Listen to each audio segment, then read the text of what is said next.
La saison culturelle 2010 du pays montalbanais a pour thème le canal et les voies d'eau.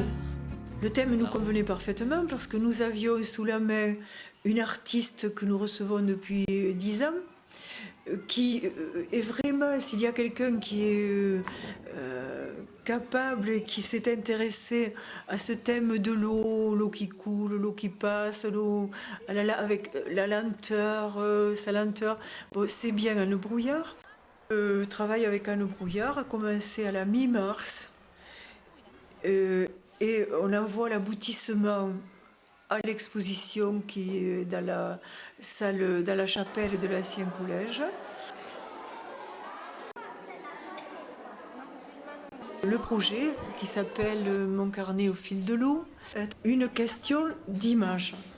Alors, image d'abord, que les enfants se font de leur environnement. Partis du canal, nous nous sommes retrouvés sur les berges de l'Aveyron après être passés par la Garonne et le Tarn, avec quand même un peu plus d'une centaine d'enfants de 6 à 12 ans.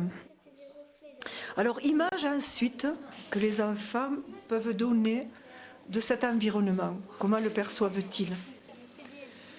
Il ne s'agissait pas d'apprendre à dessiner en sa leçon, mais de sortir des stéréotypes, d'apprendre à regarder.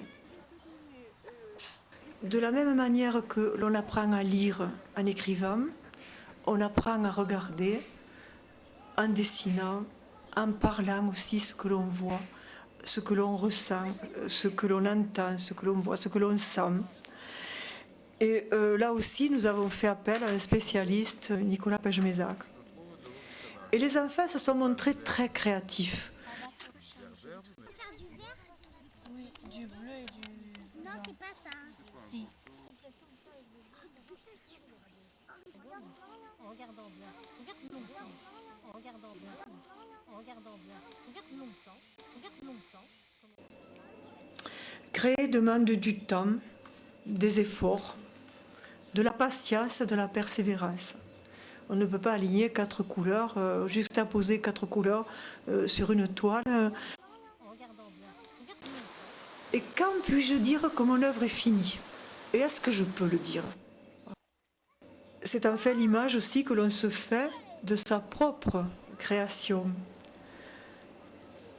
Les enfants ont également appris que rien n'est jamais perdu. Au moment où l'on y croyait le moins, un trait, une couleur, et c'est reparti.